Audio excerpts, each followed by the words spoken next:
Yes, it is season 1. Sorry, season 5. We've gone back in time. Season 5, episode 1, episode 300. Pre-game show for the Giants week 1. Who would have thought? We're actually on the verge of the start of the 2023 NFL season. Yeah, I know all the fantasy drafts are out the way, and I'm getting absolutely hyped. I've got my rosters set, my bets placed, my pick'ems done, and I'm ready to go. Pets' heads are falling off. Yes. So first of all, before we crack on, gotta say to everyone on YouTube and Facebook, Twitter, and on the podcast audio, Apple Podcast, Spotify, everybody that joined us, all the fellow Ukis, you know who you are, that listening and joining. Massive thank you to season 4. Made it the biggest season for us. Was ginormous. So thank you very much, guys. It was a fantastic season. Now we're on to season 5, brand new season, brand new team. We start the show, as we do on these pre-game shows, with the same thing every time. So everybody at home, just comment with your answer. You don't have to give a score at this stage. We'll do that at the end after the fantasy lounge. Oh yes. Oh, thank God that's back. Yeah. And I've had to remove the scores because it's a blank slate from last year. So congratulations to last year's champion. Who won it last year? Yeah. Me? Yeah. Yeah. I think it was by 1%, Paul. So It was. Heckma finished on a donut. That's the last we're allowed to talk about that until he's next on. And funny enough, that was the last time he was on the show. It was. Yeah. No, it wasn't. It wasn't. He came back. He Oh, came did? back. Yeah, I must have missed that one. We didn't do a fantasy game for it. It was during the off season. Yeah. Yeah. So, and he did remind us. So there we go. You got to be in it to win it. You miss 100% of the shots you don't take. That's Hackman, but there we go. Yes, so we start the show off as we do every week, and we'll do it right now. So comment with your answers. Just what are your thoughts, guys? Your feelings, your gut feeling at the moment, just on this week 1 matchup in MetLife Stadium. Jamie, you want to go first? I thought we were in the comments. Oh, can't have God, therefore. It's one of them. It's first week. Like, excited that we finally have the preseason, because for me, preseason is very bad. It's to get your stars through with no injuries, so you can start with your best on the roster inside the ball. But also, there's going to be a lot of rust in the ways, because, like I say, because these guys have played for so many months. The stars didn't get any reps, which I understand. So it's fitting the way back in, but also, regardless of what you think of the Giants, you know what these NFC East games are like. Anybody can beat anybody. So as long as the Cowboys can get out of New York with a win, and we can get some sleep after that, because it's one of, I think we weren't at the beginning with it. We've only got 2 early kickoffs season. Everything is either 9:25 or after 1 a.m. So it's one down. Well, one less to go after this for the let's stay up until the stupid hours in the morning. Yeah. As I always say on those games, as we kick them off, I always ask, where's the coffee crew? So that's going to be enforced this weekend, that's for sure. Yeah, definitely. Go on, Noel. Thoughts and feelings? Yeah, I think I'm just ready for it to get started. Obviously, we've had a bit of trepidation this week with Tyler Smith walking off practice. Tyrone Smith, by the way, wasn't in practice today. Oh God! Don't start. Good job, Graham's not on the pod tonight. Otherwise, it'd be all doom and gloom. But he was booked to come on. But yeah, I think I'm ready for it. Obviously, we haven't seen what the starters are. We hope that since Mike McCarthy's been here, we've started slow. I think we're 0-3 actually season openers this year, or in the Mike McCarthy era. It would be good to get a win this week, especially as it's against a division opponent. And I think this year the division's strong enough again, as you saw last year, that every win's gonna count. So, Paulio, I'm just generally, I'm just really happy that the season's about to start. Like, it feels like a withdrawal. Obviously, what you just kind of mentioned there about like Tyler Smith and stuff like that. I'm not I'm not worried. It's the first game of the season, right? We need to keep that in perspective, right? Are we going up against a more stronger Giants team this year? Yes, I would say so. Because Doe Ball was running it a year or two, and look who he's brought in. He's brought in like Jalen Hyatt. He's brought in Darren Watt. He's brought weapons to that offense to help Daniel Jones. So that is I would say more of a higher concern in terms of their receiving core and stuff like that. Like so that was lacking last year, but they've definitely helped improve that this year. So, so there is a test for like Diggs and Parsons and everybody because it is going to be more or less a completely brand new team in a way with all these weapons. So defensively for the Giants, when you've got like Dexter Lawrence, etc., Trevor Thibodeau, the threat's still there. Can our offensive line hold them off? But again, this is where the whole West Coast offense comes into play. We are actually getting the ball off quicker, and we're utilizing our wide receivers that we never had done before. So it's going to be a very interesting game. Do I still feel confident that we're going to win this game? You best believe it. I still think we've still got too many good weapons in comparison to the Giants. The Giants will still cause a threat, but I think we are a more bigger threat. Yeah. Like what's funny is you're talking about how they've improved, and I'm not going to disagree with you. Yeah, they have improved. They have improved their wide receiver core. I agree with you because they got Paris Campbell to try and solidify the slot position, but when you look at it, it's still lacking. And they got a rookie Jalen Hyatt who was a one-trick pony last year. But on the flip side of that, the Cowboys have also improved in the secondary because they've got Gilmore, Deron Bland, Jordan Lewis is back. So when you look at it that way, yeah, there you go. My point exactly. That they've improved. We've also improved in the same respect. Yeah, Ash's comment is absolutely spot on. So Ash just commented, they've improved, yes, but we have gotten much better ourselves. The pickup of the off season for them is obviously picking up Darren Waller. Yeah, he's in the top echelon of tight ends at the moment in the league. Top five, I would say. Yeah. Yeah. So I'm gonna bite back on that, but carry on. Right. Okay. But it all depends on the scheme that you're in, and is it a scheme fit that he's moved into or whatever. But he resurrected his career in Las Vegas, Los Angeles, Oakland. I think he played for all of them, to be honest. then moved to New York this season. So it'd be interesting to see how on form he is with Danny Dimes and what have you as well, because that'll be the safety blanket in way that Dak has always had with his tight ends. There you go. Dimes will give him a chance to get that sorted. So. Yeah, because I mean, he does like to check it down to his tight ends. The weird bit is last season he didn't, for whatever reason, do that. And when we're talking about the wide receiver core is lacking, well, what does that mean? Well, that means he's going to go to his next best option, which is Darren Waller. Now, the only thing I will say is when you go back and you check, if you could literally Google his stats right now. The last time he had like a positive season, if you like, was 2020.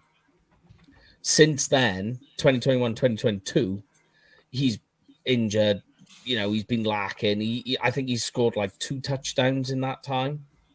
So he's hoping that this is going to be some sort of resurrection. He is good because he's a technical route runner, physical, big body, and that guy can get moving on that size. He's like 260 odd pounds, which is huge.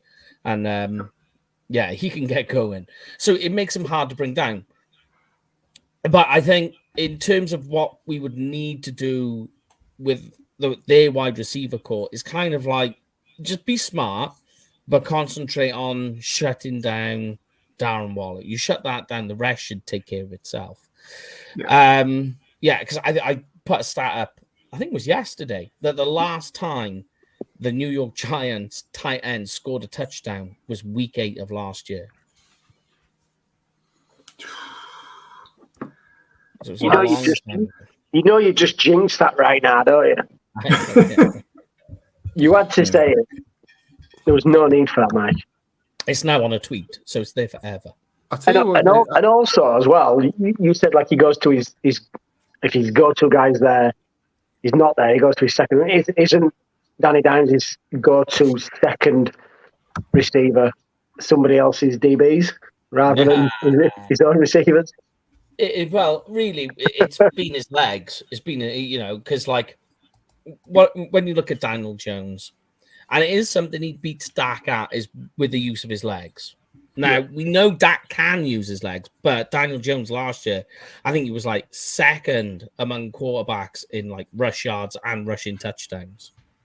Yeah, he certainly was top 5. I think there was a couple of stats. He's either second or fourth or something, depending on what stat you're going for. So and a lot of that was because obviously with the receiving core they had last year, he wasn't finding things open. So take the ball and run with it. So and you just need that sniper in the stand as well to trip him up or whatever. That when he had his 80-yard run a couple of years back, but. Yeah. I mean, I know speaking with you yesterday, Paul, we spoke about certain linebackers. Do you think they're going to have a certain player anyway is going to have a very instrumental role in trying to stop Saquon Barkley and Daniel Jones in this rushing game? Yeah. I think that's probably the most simple. I like the short answer. It's a very short answer. Just a simple yeah. Because just for people, Paul actually thinks Damone Clark is going to be, we're all going to say Micah Parsons is going to be the defensive MVP for Dallas. But right behind him, Paul believes it's Damone Clark. Got any take, you want to go further on that, Lorne, or do you agree? Go on. Sorry, say that again, sorry. That you believed, you were saying yesterday, you believed Damone Clark would be defensive MVP behind Micah Parsons.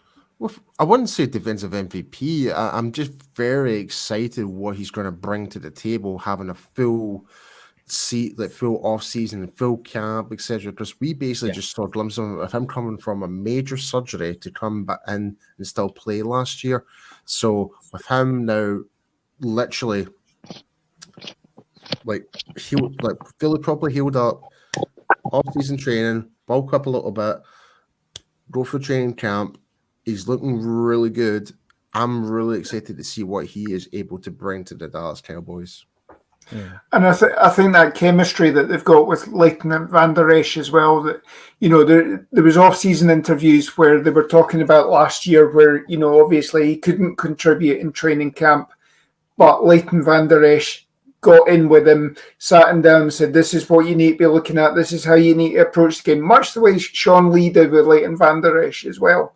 Yeah. So you're developing that chemistry, you're teaching them, you're developing their skill as well, and you're getting them prepped for the game so that as soon as they came in, and yes, he got out some of his wrinkles last year by making mistakes. Obviously, that gives him things to learn from this year, and he should be ready to go. And I can certainly agree with Paul's assumption that, he will be, especially as, you're obviously hearing that Sam Williams is... unfortunately, he's suffering from turf toe as well, so that's going to be difficult for him. But I think just the whole addition of Mazzy Smith, bringing back Hankins for a whole season as well, you've got so many opportunities for guys that, if they try and scheme to stop Micah, and then you've got Hankins clogging up the lanes or whatever, it's just going to give so many people an opportunity to thrive in this defense as well. So, just were you mentioning that as well. I think that this is probably, although there's going to be a bit of rust there, this is going to be a good test for that run defense to see how much come on in the off season. Because he's had a lot of injuries as Saquon Barkley, but the Cowboys are not going to go up against many better running backs this year. It's a good test to see where we are at now, and then we've got to face them again later on in the year. Let's see where they are. The one thing I would say is we always do seem to have Saquon's number. That he hasn't actually. I think, barring his first year where he had a 60-yard run on about the first play from scrimmage, we have managed to limit him, and as soon as you limit him as well, it takes the offense to another level for them as well. And they're scrambling this year. As we've already said, they do have a few extra weapons now that if they've got if they're all synced up, then that is a concern. But I still think that the Cowboys run D certainly has Saquon Barkley's number. Yeah, you are right when you go back and watch it. And just for an update, because you mentioned Sam Williams, he was upgraded to limited today, so he was in practice in limited capacity. Good. So just to give you an update on that. But let's talk then, because we're talking running backs. We know about Saquon Barkley. He's a guy who's going to dance around in the backfield, try and find the gap, a hole, and then go for the home run. So obviously, you're speaking about Hankins, Lorne. I think he's going to be the star. He's very, very going to have a very important role while Mazzy is developing. We always talk about 3 years with defensive linemen. It's just the way it is. Not all of them can just hit the ground running. That's life. That's the way it works. But let's talk about the other ways to try and slow him down. Because I think Micah Parsons, he's going to be blasted into the backfield. This is kind of going to be a skew-if game for him, because I think there's going to be a lot of where you're kind of like, oh, that was a sack. And it's not because they've escaped the pocket and they're rushing and they're running. It's more of a tackle for a loss, or just tackle at the goal line. It's just that sort of game for him. But I know you mentioned LV and we mentioned Damone Clark. Anybody like in terms of the safeties who you think could have an important role? Because Donovan Wilson is still on the cusp of playing, not playing. I think they're going to leave him at Dallas, wait for their first home game, which means Marquise Bell's coming into play. Yeah. Mm-hmm. Any takers furthermore on the safety position to stop this run game? I agree with you. I mean, obviously, Donovan Wilson's not played. He's only participated in one padded practice this year, and that was the one that he went down injured at training camp. As yet, he's not actually made it in, or he's certainly not had any padded practices this week either. So I think until you get a padded practice under your belt, then I don't think they're going to be playing him. So, Yeah. It brings Marquise Bell in, and Marquise Bell is obviously playing that sort of Overshawn role that they were talking about as well. So, which again is what Donovan Wilson was doing as well. So, the Donovan Wilson and Curse, you can sort of interlock them. One can stay as the sort of box safety. One can be the roving linebacker. I think obviously not having Donovan Wilson, you're then talking Marquise Bell, and I think Marquise Bell certainly shown a hell of a lot of improvement this year as well. So, I think that's where your success is going to be coming from. Yeah, go on, Paul. I know you agreed with the take on Marquise Bell. Give me yours then. Yeah, I mean, well, as you know, I'm not really much of I don't really know too much about the safety position. I'm more of a D-line guy, but yes. We get to that now. Yes, but I do like the idea of seeing like some Marquise Bell actually getting the opportunity to really kind of show what he's made of. So I'm really looking forward to that. Like, we've got like the free safeties with like some Malik Hooker and stuff like that. So I think Hooker is going to be one of the guys we need to keep our eyes on. As going to be that impactful player, I think. There you go. There you go. Liz coming in. Yep, Elizabeth. With the gold. Yep, she agrees. Malik Hooker is going to be a sneak attack. I agree. Yeah, so, I mean, talking the reverse of this, let's talk about the Cowboys running backs, because this defensive line, it's not bad. It's okay. But the linebackers, apart from Bobby Okereke, is completely lacking. I know they got Isaiah Simmons, but believe it or not, I've gone back and checked. Isaiah Simmons, if he was on the Cowboys roster last year, he would rank second in most missed tackles on the team. Though he makes a lot of tackles, he misses a lot. And when you think about the type of running backs the Cowboys have got in terms of Tony Pollard and Deuce Vaughn, I think this plays completely into both of those type of players' hands. Big, with the big guys as well. You think of somebody like Dexter Lawrence, big lumbering guy. He's not going to get round there quick enough to catch a guy like Deuce Vaughn as he breezes past. Yeah. Give me your guys. I want your opinion on the running backs and what you think they're going to do this weekend. For me, I hope they surprise us with Hunter Lupke as an actual fullback to actually to open up the A gaps, because they're playing as a free front. They've only got a lefty. Dexter Lawrence is your nose tackle. He's going to be your zero essentially, and you're going to have Leonard Williams and you're going to have Ashawn Robinson as heads up on the tackles, pretty much. Or they might budge out to as a 5-tip, but it's very unlikely. It's just going to open up the gaps between the B gaps even more. So, and I'm not a fan of Robinson. I've got to be honest with you.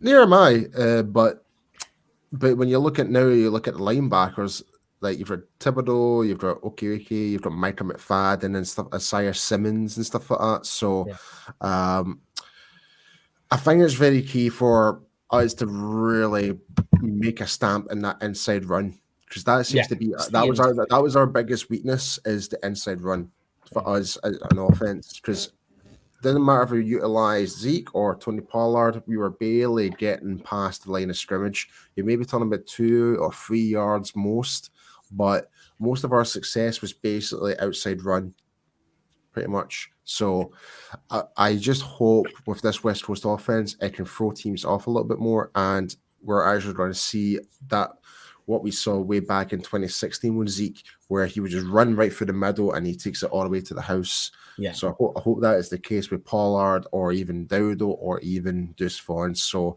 I just hope that's the case. Definitely. I mean, like the thing that I'm thinking is that Deuce Vaughn, when you're talking about the inside run, but we watched a lot in Oxnard, and you even seen it in the preseason games. He was running through the A and the B gaps, and you would think a guy that size, that doesn't make sense, but completely fearless. It does. Those gaps. It does. It's the ability to make himself more skinny to get through the gaps. Get through the gaps. That's the key. Like when you've got a guy, like I'm trying to use this player in particular as a good reference point. Derrick Henry. absolute juggernaut of a running back. Like when he runs inside run, he normally bumps into someone, takes a step back, and then keeps going forward. He's not loses momentum. He loses momentum, but builds up. Because he's that strong, people can't bring him down. So that's why it's really successful for him. But he can't fit through the gaps like your Dowdles or your Tony Pollards, Soto, and your Deuce Vaughns. So we have a very unique skill set when it comes to our running backs this year. Is like they have the ability to get skinny into these tight situations. Like whereas before with Zeke, like we all love him, but the thing is Zeke as a powerhouse running back, he would just go in and just basically try and truck you down and put your butt on the floor pretty much. Running with his shoulder out first. Exactly. And I mean, the one thing as well with Deuce Vaughn as well is that, you know, because he is so small, defensive linemen are coming up, they're focusing on getting off their blocks and then looking for the ball. And, you know, Deuce Vaughn is fast enough that he can get 2 yards, you know, before the defensive linemen have actually disengaged and you can see him. So you're always going to get yardage from him. You saw that there was very rare that he actually got any negative yardage there. And, you know, he's a small guy, but he's got muscle on him. He's very well stacked. Likewise, he's got, you know, he's really well built. So, I mean, he's got the strength as well if required. I think this running back core, though, you're not going to see a workhorse back. I think you're all going to see probably 20 touches from Pollard. You're going to see 15 touches from Dowdle, and that's not including passes, obviously. But I think, you know, everybody is going to get time to play, and it is going to be a running back by committee. If you look at previous years that Mike McCarthy was calling plays, and I think Jesse did on Hanging with the Boys the other day as well, that, you know, there is only 1 year that Mike McCarthy actually had 1,000-yard running back. Everybody else, it was sort of 400, 500, 600 yards at a time or whatever, and it was very much a running back by committee, and I think that's what you're going to find with us as well. Yeah, I think you're looking at Tony Pollard is taking 50% of the snaps, and then it's down to Dowdle, Vaughn. You know, it'll be situational, I think. Yeah. Situational definitely for Vaughn. I think he's going to be that scat. You can't even call him a scat back because he's not, but he's almost kind of like a change of pace back in terms of that he's just different size. So that's your change of pace. Your pace is the size, and that's where it will just explode off. Now, bear in mind the Giants last year finished, I believe, 27th in run defense, in rushing yards allowed. Yeah, that's what our good friend, and big shout out to El Shungo, who was helping. I believe it was yourself, sir, that was actually help repost our Twitter space back on Twitter. So thank you for that. But yeah, he just made a point there. Let me bring his comment back up. Average 6 yards from TP. No. This one here. The run defense was next to last to make contact behind or the line of scrimmage. So they do have struggles of actually getting past offensive linemen to get into the backfield. So, so that's a very interesting stat. Whether they have improved, who knows? I mean, you can't say that they have done much to improve it. They haven't added to it. I think what they're hoping for is a guy like Kayvon Thibodeau and Azeez Ojulari have improved. That they've gotten a little better in the off season. You'd like to think Thibodeau would have because he's such a pedigree, but Ojulari, I'm not sure on. And Lauren, feel free to make your comment on this. But see, for me, because I've played in both a 3-4 and a 4-3 defensive front, I think it's harder for a defensive lineman to actually get into the backfield than you are as than being in a forefront, because you're that half a shade off your step. Yeah. And Yeah. Whereas the more threat is actually going to be coming more from the linebacker blitz. You don't know what linebacker is going to come to make that blitzing gap. That's where the threat's coming from. So whether it's going to be Thibodeau or whoever, or Ojolari or whoever, but that's the thing. That's the key thing that needs to be always. If you're running that type of scheme, the 3-4, you're always expecting one of the linebackers to come down. Yeah. Yeah, I completely agree. I mean, 3-4, you're always the three front men are basically expecting double team blocks off everybody on run plays. So you got guard center combo, you've got a tackle and tight end combo, and you've got the other guard. You got the other guard and tackle combo as well. And obviously one of those is ready to peel off and take the linebacker or go to the next level as well. But the 3-4 is always normally it tends to give up more rush yards than anything, unless you've got guys like Vince Wolford in to play that nose tackle sort of and actually reset the line 3 yards back or whatever. Generally, it gives up the rushing yards on the inside. It doesn't. It allows linebackers to float the ball on the outside runs. Yeah, I totally agree. I'm just going to bring Ash's comment up. He's asking a question here, and I was waiting for a gap to bring it up. Yeah, go on, bring it up, mate. It's relatable to what we're talking about here. So thanks again for everyone bringing in the comments. Comments are great so far. So Yuki's are on fire. Yeah. So do you all think Lupke will be the red zone back? I would. I think it's going to be situational based. See if it's what it is. Yeah. See if it's going to be like 3rd and inches or something like that. Get Lupke in there. Get him to run the ball and ram it down like that. You see? Yeah. Did you say Dowdle or Lipke? Lupke. See, if it's 3rd and inches, I'm giving it to Dowdle. It really depends, though, mate. I think it depends how we're going to utilize. Like, we brought. Would you not give it to Bob? Sorry, Jamie. Would you not give it to Bob? Not for 3rd and inches. No chance. Just some of on one of the Cowboys podcasts, they were saying the other day that I know what you're saying, that it creates that offset look. It doesn't look right. He's very elusive, but if you watched him in college, he'd run over people, and because of his size, the linemen are going to struggle to see him compared to a Pollard or a Dowdle. But the problem is, if you're running like a really, really short yardage, like inches, that you're expecting QB sneak, you're running inside run to gain that extra yard. So they're clogging the middle.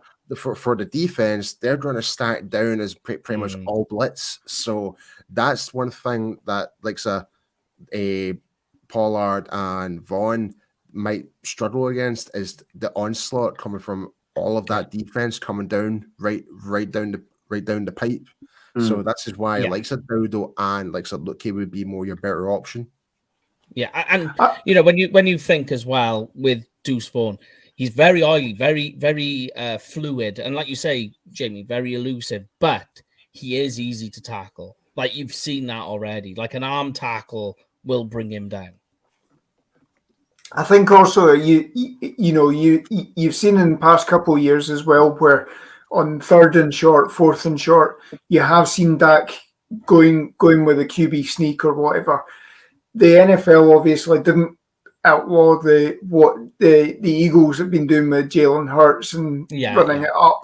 I think you're going to see some of that this year as well. I think you're going to see that out of Dak this year as well.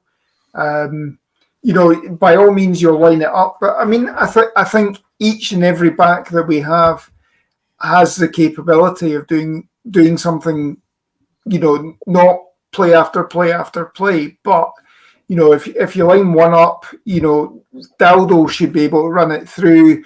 Lupke can do it. Lupke can be the fullback as well and lead it open for Pollard or whatever. And then you got Deuce Vaughn as well. So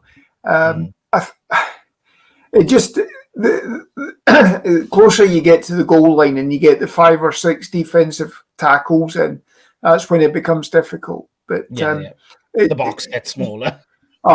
the way the NFL is this year, or in recent years, is that, you know, even 3rd and 1, you're probably still going to see some teams go and try and pass for it as well. Yeah, So true. you can't, you know, unless it's really short yardage, goal line, that sort of thing. You're not seeing anything, you know, where they're actually selling out completely for the run. Yeah. So going in line with that, we got to talk about the dodgy subject now. So unfortunately, it's which way you want to do. Paul will enjoy this. Let's talk about the Cowboys O-line then. So Tyron Smith, as we know, has had an issue today. I believe it came through very appropriate. That it was, I believe, hamstring or calf, one of the two. But we've been told it's minor. That's already come through. They said it's minor, and I'm like, that's fine. Just tell him when he's around the pool rehabbing, he's got to walk, not run. So that's big news. Tyler Smith is more of an unknown, and until we see tomorrow's practice report, which is when they're doing the walkthrough, is when we're really going to know. So Tyler Smith is the big question mark. And I think of the two, I think Tyler Smith is a bigger worry than it is Tyron Smith. Although Tyron Smith is still very important and really good at his job, I think if you lose Tyron Smith, you could jiggle things a little bit easier than you can with Tyler Smith. So this is going to be a big concern. Let's talk about the O-line, though, guys, and what they're facing in terms of the pass rush and the free front at the front for the Giants defense. I mean, how are we looking at this offensive line? For me, I think the starters are good. It's depth that's the issue. Yeah.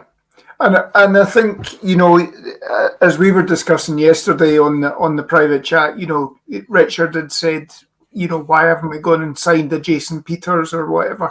I think you've seen enough from some of these guys on depth. I've seen Richards, TJ Bass, that you reckon that if you've got the remaining 4 members of the offensive line there, you can plug and play pretty much the same way that you have with Connor Williams, Connor McGovern the last couple of years. Mm-hmm. And yes, you'll have teething issues, but you should be able to still play with them and be effective if you've got those remaining 4 guys as well. Where it fails is if you're losing 2 or 3 players, and you know we're already potentially talking about that.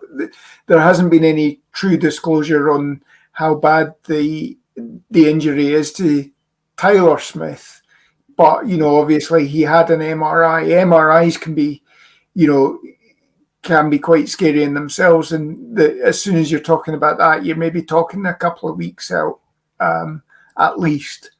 But we need to see how he practices the next couple of days. But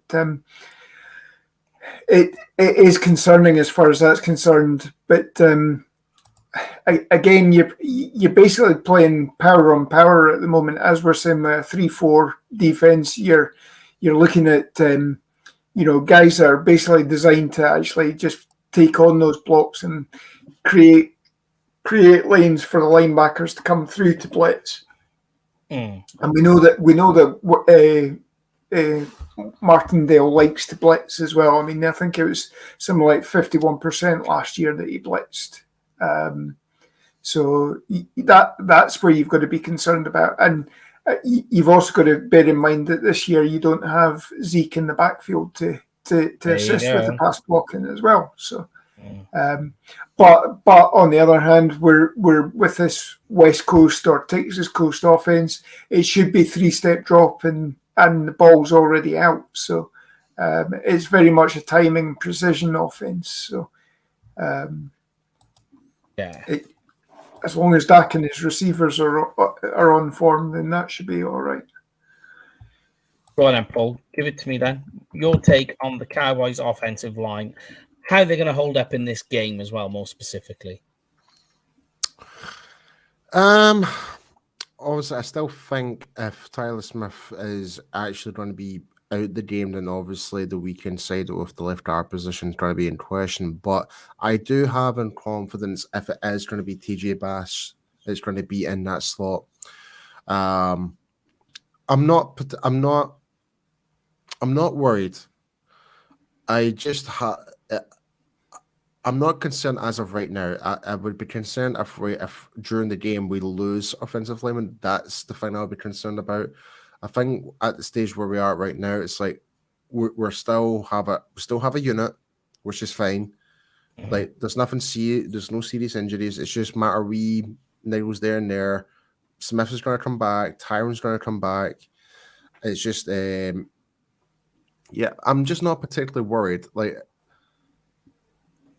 and I think the more I would say the only concern is Zach Martin up to speed as well, because obviously he had the holdout, etc. Yeah. No one's really talked about that. Like we all know how good Zach Martin is, but with him having the X amount of time away from training camp, etc., under the scheme, like he's had to play a lot of catch up to do in the space of the last couple of weeks. So what stage is Zach Martin at? Is he ready to go type of thing? So I think that's the only concerns I do have. But other than that, I think with how complementary how this West Coast offense is meant to be, it's going to take less pressure off the offensive line to hold up these players. So I think that as well is going to be a blessing in disguise as well. And not many people's talking about that as well. Yeah. I'm on the fence with the TJ Bass, Awesome Richards thing because it can really go one of two ways. Like I think Awesome Richards is good. I think he's the better guy now, but I think Bass has the highest ceiling as he progresses. He just needs more time playing. I think Bass right now will be definitely more better utilized for the run game rather than pass protection. Agree. That's my thing. So if we're expecting that to throw the ball a lot, then it's going to be a tough day for TJ Bass. Whether if you were to put Richards in there, who has had reps at left guard as well, then he's more equipped to that. So it just really depends how Mike McCarthy and the rest of the coaching staff what they prefer to do and on game days. So we just need to wait and see and find out. Yeah. Jamie, go on and talk about the much talked about Cowboys offensive line. I kind of agree with Paul saying that I'm not overly concerned. This is probably the time of the year that, not that you want to have injuries, but this is kind of the time of the year you're going to get them, you'd have them. Now, if this was the week 15 against the Bills, then the season could be on the line. Then with that Bills team, you want the best offensive line when the season's on the line out on the field. But then you flip it on that. If this was week 15, Tyler Smith would be out on the field, even if we've got a bit of a niggling injury. So I think it's kind of the lesser of two evils in a way. You can probably afford to have him sit out and then give him an extra week just to get over it, like you say, and put someone like TJ Bass in there that would. There's obviously no disrespect to him. He's not as good a player as Tyler Smith, but he'll do a job. So it doesn't concern me too much in a minute, but we're going to end up talking. I think we're going to pretty much end up talking about the Cowboys online every single week out there because someone's going to come up, and no disrespect to him, and we all love him, but the other T Smith on that line, it's like it's kind of you flip it and it's like, well, when is he going to go down? Because when was the last time he gave us 17 games and 16, 17, depending on how you look at the regular season. So out of it all, I'm more concerned with Tyler Smith because it's this going to be the game that puts him out for 3, 4, 5 weeks? Just based on past history. Yeah, but let's flip it over to the other side. Continue talking about lines, and let's talk about the Cowboys' defensive line, because we're talking about the Cowboys' offensive line having struggles. The Giants' offensive line is really, when you think about it, it's got one very good left tackle. There's no denying that. Yep. The rest of it, especially inside, is a struggle. Like John Michael Schmidt. Well, John Michael Schmidt is a guy that we were looking to draft at one point. Yeah, but he's still a rookie. This is still his first game. Do you know what I mean? True. Don't forget Evan Neal on the other side on the right tackle. Evan Neal. Yeah. The only issue I have with Neal is that he's playing out of position, and you've seen that last year. You can see he's still trying to figure it out. How far he's come along being on the right, we don't know. That's wait and see. But the inside of that offensive line still needs work. And this defensive line, when we talk about a team that was making a lot of sacks and a lot of pressures last year, and Micah Parsons, he's going to be out there. Let's talk about it. Go for it, Paul. Well, I'm not going to talk about Parsons, but I think we were missing two key things here. Is the fact that we've actually got one tech defensive lineman playing the position at the start of the season, where we didn't have that really. We brought Jonathan Hankins in later on last year, and he made an instant impact. Now we've got Mazzy Smith and Hankins in there. So, with that being said, Schmitz and Bredson and Bronowski are going to have a tough day. And don't forget, also Digizua as well, who is really looking to step up. And obviously, like we spoke about this yesterday, Mike, but obviously about Neville Gallimore, who we thought is it's going to be a big year for him, because a lot of people saying like is maybe not as deserving to be on the roster compared to like other players and stuff like that. I can understand it, and I'm a big Gallimore fan. I would love nothing more to see Gallimore to actually, what's my favorite saying? Make us eat humble pie. So, but I think we're in a much better state having that defensive line front compared to last year. Yeah. Especially stopping the inside run. A full off season of Jonathan Hankins and Mazzy Smith now as well. Mazzy Smith will be developing. He'll be part of the rotation, but you're only at this point in time. I know a lot of people. There's been a lot of criticism at the moment that people are saying he's another Taco Charlton, but we drafted him to do one thing, and people are getting down on him because obviously the draft show and everything. People were saying, well, he probably has some pass rush moves, but it's a change of scheme. It's something he needs to get used to, and he needs to get used to playing in the NFL as well, and the speed that comes with that as well. Give him a year, give him 2 years, and see him develop. By the end of the season, he's probably going to be chewing people out anyway. Yeah. But, this year, and as you say there with Gallimore as well, he took a pay cut yesterday as well. Yeah. But there's potential. He's got performance incentives to get as well, to get him back up to that figure as well. It's basically, if you play well, you'll get the rest of your money, essentially. But sorry, mate, but just to kind of go back to your original question about Parsons there, him pretty much going up against Evan Neal. We saw what happened last year. Evan Neal got absolutely schooled last year. But that's what I mean. Playing out of position, he is. Yeah. But carry on. But with this year, like, we saw what Parsons has been doing in training camp. He threw Tyron Smith like a sack of potatoes at one point. And Tyron's not an easy guy to move about. For Parsons now going on to the left defensive end, running up against the right tackle against like Evan Neal. I hope for Giants fans' sake, Evan Neal has actually put some weight on and actually kept his feet on the ground. That's all I'm going to say in that matter. He's a crazy one to think about. That I was thinking about last night is we've actually got a guy who's completely specialized in taking this offensive line apart, and that is Dante Fowler. When you think the way he can rush from the 2-point stance inside, that he just comes inside and he can make those cuts, man, it's going to pick that inside offensive line apart.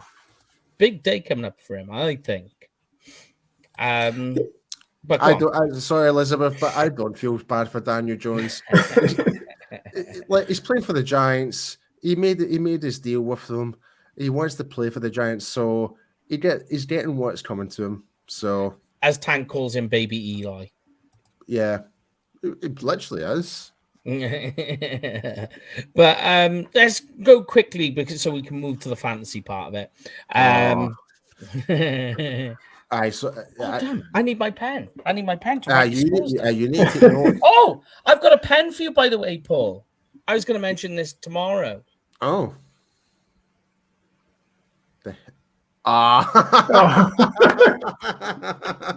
Amazing. I got a few. But don't worry, folks. We will explain what to do for the fantasy lounge. So, but go on, Mike. What were you going to say? Let's talk about the the defensive back position for this Cowboys group, because I mean they got Trayvon Diggs, and we're going to see Stephon Gilmore get his first game as a Cowboy. They're not really up against. They're against fast wide receivers, but they're not really against ones that are going to stress you, especially when you think the likes of the two cornerbacks that we've got. Do we think we are coming away with a couple of interceptions this week?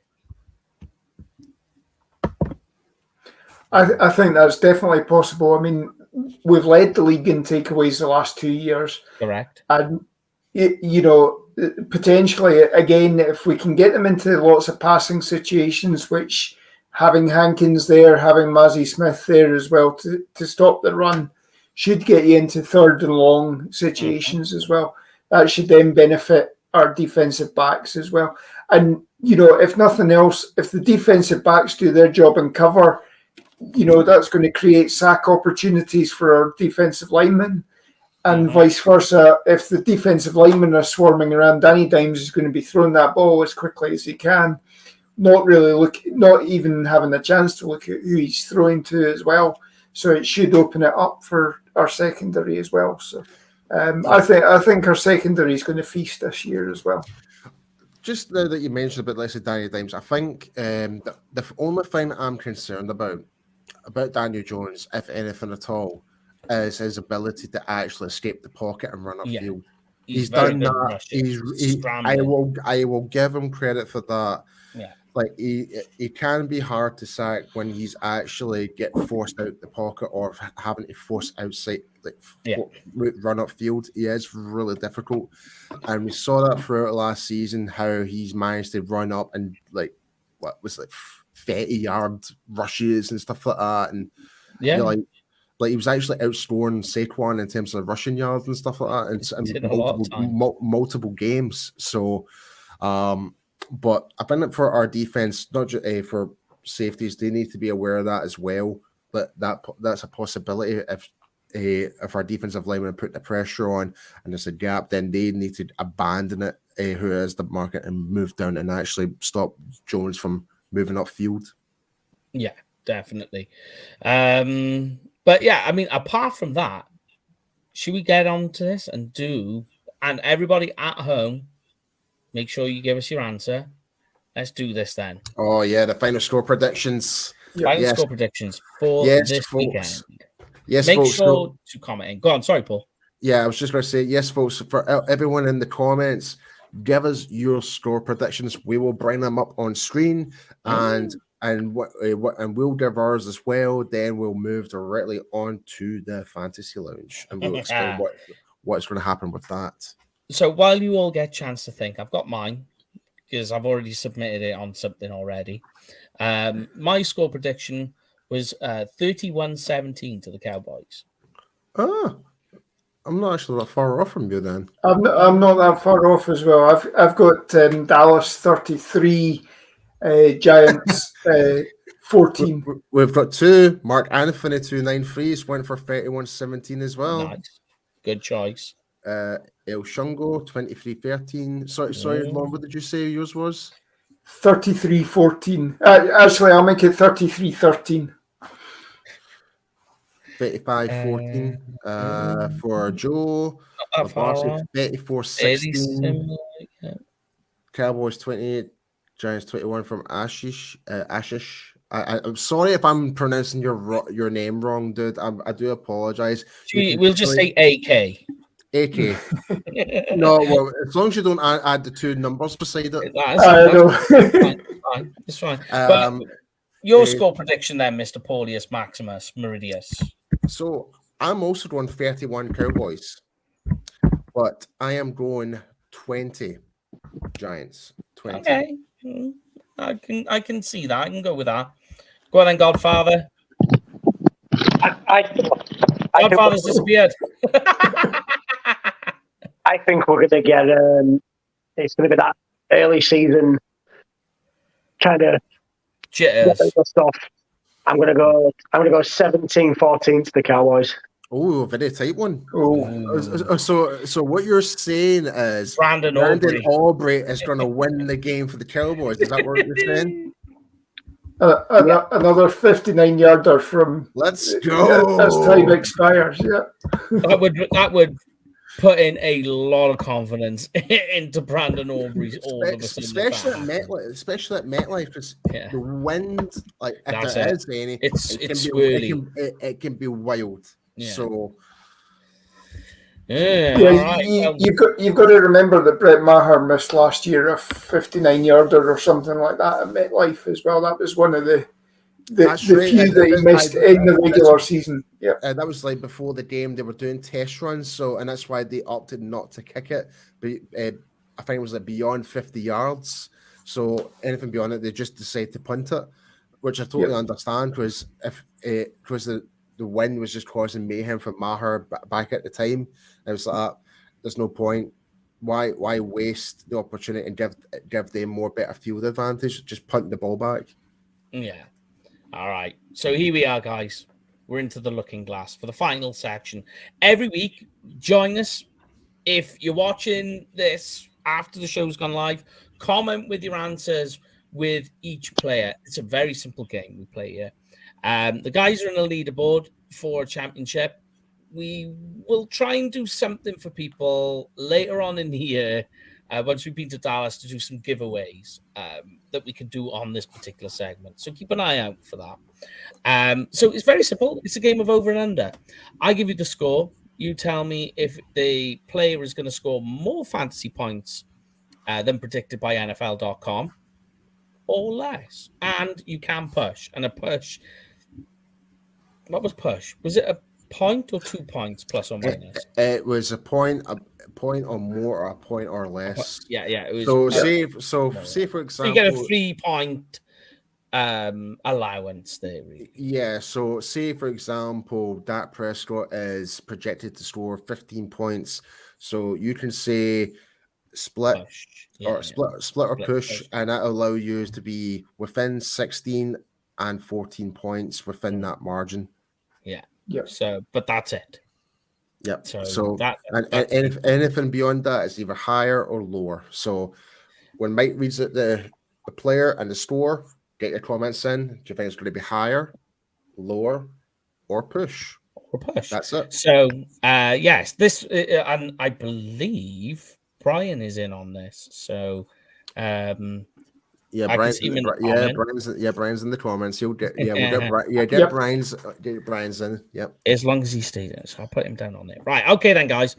Dak Prescott this weekend is projected to score 19.9 fantasy points, more or less, or push. And we'll go around starting with Lorne.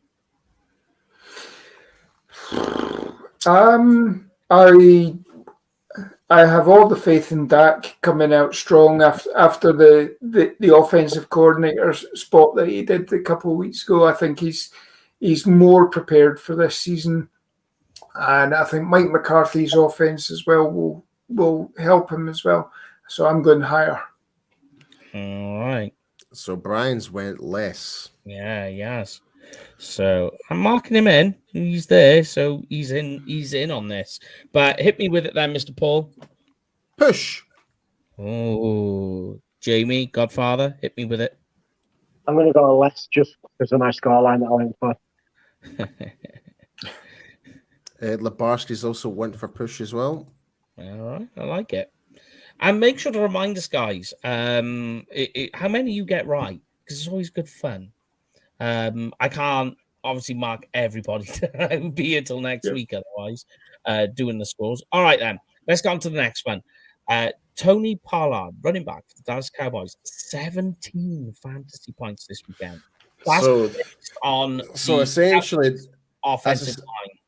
So that's essentially 100 yards, 110 yards and a touchdown. Yeah. Or two touchdowns and what, 30 yards? No, 50 yards. 50 yards. Yeah. So Godfather's back. And he's back. I'm going to say less.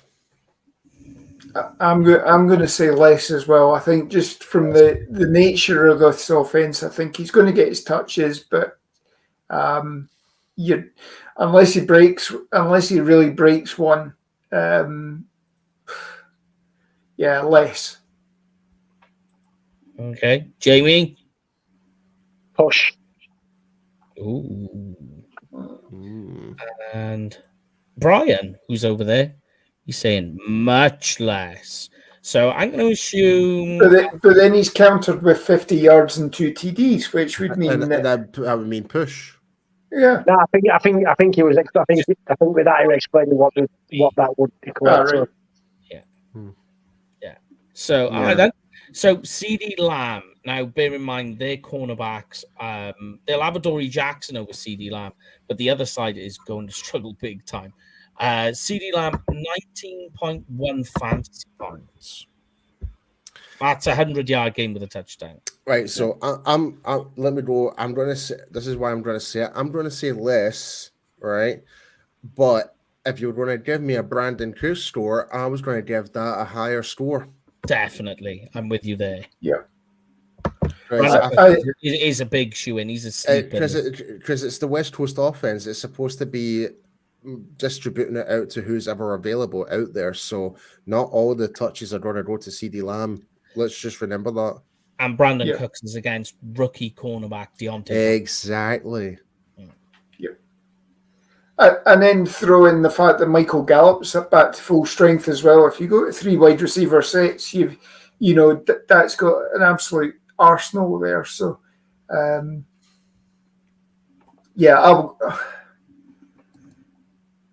I'll go less on that. I'd say Cooks is going to get you the higher marks. Yeah. So I think if CD Lamb was 15 points, I would say push. What are you saying, Lon? I'm saying lower. Lower. Godfather. What was the score? Sorry, what was the score again? 19.9. Lower. Godfather. Yeah, I think lower. I think we're going to see the ball spread out quite a bit. I think you can probably say you can probably see CD Lamb get about 70 yards this week.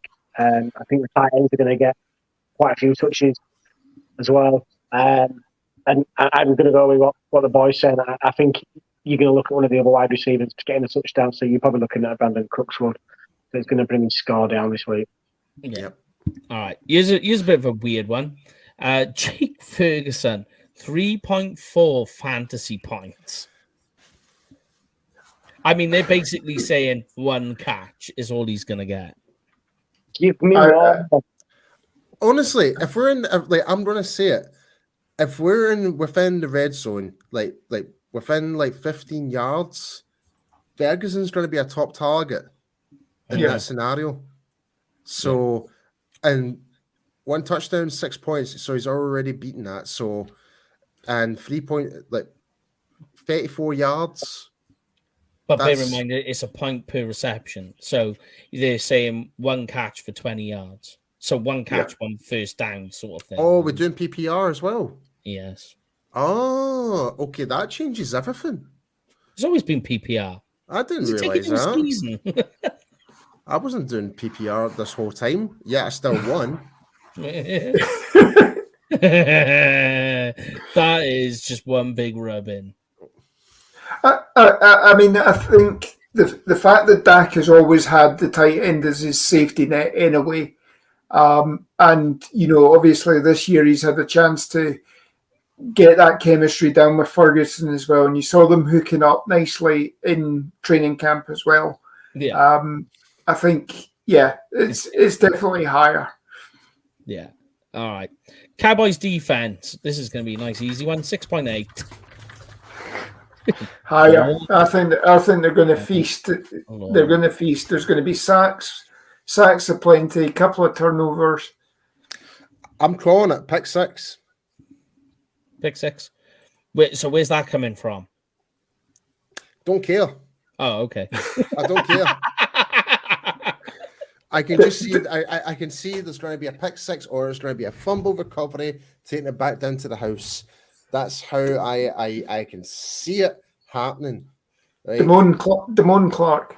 Like, I've literally got my mystic ball here, like literally, and when it's either going to be a fumble recovery or pick 6. There you go. Diggs is good. Brian says Diggs has the pick 6. Thank you, Brian, for being a bit more. I don't know what the word is I'm going to use there, but he's saying Jeff Heath. So there we go. Jamie, give me your prediction on the defense. I'm going to go back one because you never took my prediction for Jake Ferguson. Oh, did I not? I've got you written down. Jake Ferguson and the defense, please, Mr. Godfather. Jake Ferguson's going to get more points, and seeing as it's the first show of the year, let's go on a win. We're going to go big. Jake Ferguson is going to establish himself as tight end one for the Cowboys this season, and he's going to show it from this week. And then what were the Cowboys' defense? 6.8, I believe. Oh, yeah, they're going to get nearly double that. We're in a consensus. Can we bring Labas's comment back up, actually? Yeah, that was a good one. Yeah. Because what you have to remember is it's defense, special teams, and you have to still count for Turpin. Yeah, so are we still... So I would assume, based on that comment from Labasca, we're still riding the Turpin TD train. I assume that's relating to kickoff return and punt return. Yeah. I mean, it doesn't really count with Fantasy Lounge, but... It counts towards... does it count to defense? Yeah, it's defense special teams. But then it also counts to his return yards, or it counts to him as a wide receiver as well. It's rushing wide receiver and return yards there as well. So you're almost getting a double count on it. So. Oh, yeah, if that's the case, then potentially defense might be cooking with gas pretty much. So we're going for Turpin. So, but everyone's talking. I don't think Turpin will get a touchdown in this game. No, I don't think so. No. I don't like think a good so. 60-yard sort of punt return job. I think is best. Like, it's the first game of the season. Well, then again, a lot of mistakes could happen. Who knows? You know what? I'm not going to make the comment. I don't know. I really don't know. All right. Well, let's get on to the other side then, and then we can start clearing it up over here. So onto the Giants side, Daniel Jones, guys, 19.3 fantasy points. So he's projected a little bit less, but not by far for what Dak's projected at. Okay. Believe it or not, I'm going to say higher. On rushing yards? Mm-hmm. All right. Purely because of that. I'm gonna push on that. I think just again purely from Paul's point of view, it's the rushing yards, if nothing else. Yeah, Godfather. And just to add on top of that as well, don't forget he has got he's got Wallace, he's got new weapons available for him, so there could be more of a threat there from his passing. So. Yeah. All right. Okay. Let's move to the next one. Sorry, Jamie. Wait, Jamie. Yeah, I was waiting for Jamie. I must have wound Mike up because he keeps skipping me, doesn't he? I did say to you, but somebody interrupted. We're gonna have an off-air fight, me and you, boy.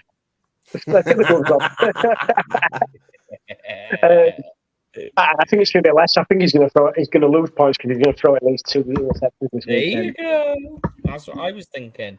So if we're saying he's going to throw Ooh. a pick six, that point is going to come down. Oh, yeah. Actually, yeah. You know what? Yeah, put mine back to lower, actually. All right. Yeah, put me back down to lower. After me visualizing. Explaining. Yeah. Yeah. If it's based on what I just said, then yeah, lower. Okay, Brian's saying lower by the looks of it. He's saying not a hope. Okay, then. Saquon Barkley. This is quite an interesting one. 16 fantasy points. That's a 100-yard game and a touchdown. Yeah, I'll go lower on that one as well. I think, as I said earlier, we've had his number. You know, yeah, he got a touchdown last year, but that was garbage time last year. So It was, yeah. Yeah, I'm going lower. If Saquon's points were 13 points, then I would actually kind of tend to agree with that and say push. But Okay. I'm saying lower. Lower and lower. And then Jamie? Yeah, I'm going to go with the boys. I'm going to go lower. I think he gets their touchdown this week. Sorry, he's going to get one of their touchdowns. But I think, like you say, it's probably going to come, I won't say garbage time because of the scoreline I went for, but I think it's going to come late in the game when it's essentially killed off. All right. Nice, easy one. So, okay. The highest scoring wide receiver for the Giants was Isaiah Hodgins at 10.5. And bear in mind, this is PPR. So we're talking like they're saying he's going to get 3 catches, 4 catches, and a 60-yard game. You could be roughly around about right, and it probably pushes the safe one just for the fact that their offense is going to be a little bit like the Cowboys in it. They've not got the most explosive wide receivers, but it's wide receiver by committing it. So that's when you can take the eye off the game a little bit, just because you don't know really essentially like where's the Cowboys. The ball, you would think at least 60% of the time is going to be. I'm just going to say push on that one because I don't know. I really don't. I'm going to go push as well. I think it's low enough that, you know, it's obviously suggesting he's not going to have a breakout game. But, you know, if it's PPR, you're talking 4 catches, 60 yards or so, and that covers you. Yeah, go with push on that one, I think. All right, here's a more interesting one, right, guys? Darren Waller, 10.9 fantasy points. So we're talking a 40-yard game and a touchdown from him. And depends how many touches. Oh, sorry, how many receptions? Yeah. Touches work. I'm with you on that, mate. I think you go higher, but not by much. I think you go higher. Yeah. Just slightly higher. Like if it was, I would say like the 13-point mark is actually probably the sweet spot, I think. Oh, he's an interesting one. Brian is going with the fact he's going to get injured. All right. Wow. I mean, he does have an injury. He does have an injury history. That is true. Brian straight in with the actual kill shot there. My goodness. Going for a kill shot. That is for sure. I wonder what Brian's been drinking tonight, actually. Yeah, oh, yeah. He's in Italy, so he's on the Sicilian wine. Yeah. I'll have one of those. What did you say, Lon? I didn't get your score. I'm going to go slightly higher. I think he is. You know, he is going to be the target for Danny Dimes. So, Valaplecia Classic. He's in Italy. He's currently over in Italy, and I did not realize that. I was trying to phone him the other day. All right. In fact, hold on a minute, Joe. Brian's in Italy right now. Oh. Yeah, no, we discussed it last week because Brian and I did the show, and Joe's in Sicily and Brian's in the north of Italy. So, I get you. Vino Rosso. All right, then. Giants defense, 6.4 fantasy points. Well, on the back of I've got a 30-point game for the Cowboys. I think that's lower. Okay. I think it's just about right. So you're going to push? Yeah, just like I say, I ain't got the Cowboys scoring many points. If this were maybe 6 or 7 weeks into the season, I'd be like, the Cowboys are going to have to win all over them. But I think the Giants get away with it just with how early into the season. Okay. Lonio? I've said lower. I got yours. Yeah. So it's Paul. Minus points from Brian on the defense. Pattern emerging on the defensive on the Giant side with Brian. Paul? I reckon it's going to be about 4 points for the Giants defense. Less or push? What was the score again? 5 points. 6-4. Oh, it has to be lower then. Lower, okay. There we go. You're locked in for week 1, guys. That is it. Happy days. Yes. So that is the first episode of season 5 and the first pregame show. Loads more to come. Loads of football to get through. So it's going to be all fun and games from here on out. Okay. Hit me with it. Paul. Yes, guys, if you are planning going to a Dallas Cowboys game this season, be sure to go and check out cowboysexperience.com for game tickets, stadium tours, meet and greets, and much, much more. And be sure to use our promo code UK Cowboys because you shall receive free stuff. That's right. Jamie, go on. You get this one. So Lorne gets the night off tonight. Is it flicked? Yes. I'm just... It's not flicked on my screen. Which one are we on? Travel package. Right. So, yeah. We've just done travel package, haven't we? No, we just did the sponsor. No, the Thanksgiving. You're ruining the end of the show. Lon, don't have enough. Take over. I'll just... Yeah. Right, okay. As you know, we're having a big tour this Thanksgiving. We're all coming across and descending for the Washington Commanders game. Get in touch with our socials. Get in touch with Barry at Cowboys Experience. Get yourself still plenty of time to book as well. Lots of things planned. Trip with a star. Meet and greets with players.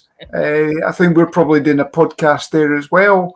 Oh, yeah. And then, we've got a few special events as well after the game as well. That's right. So there we have it. That is the first show. We will be back on Tuesday for the post-game show. Graham's going to be hosting that one because, as you already found out, Brian is drinking red wine in Italy. So... You'll be happy to know about that Graham's hosting on Tuesday. Yes. So as always, enjoy the game. We will be live on our Twitter and on our game day chat on social media. So make sure to join us there. But apart from that, stay safe on the weekend. Go Cowboys, and these guys are going to end it off for us. As usual, Dallas forever, Philly for never. Mm-hmm. Yeah, have a great weekend, guys. Football's back, kick off in about 3 hours' time. Enjoy it. Stay safe, get some sleep. The first late game of the Cowboy season here, so enjoy, and we'll see you on the 3.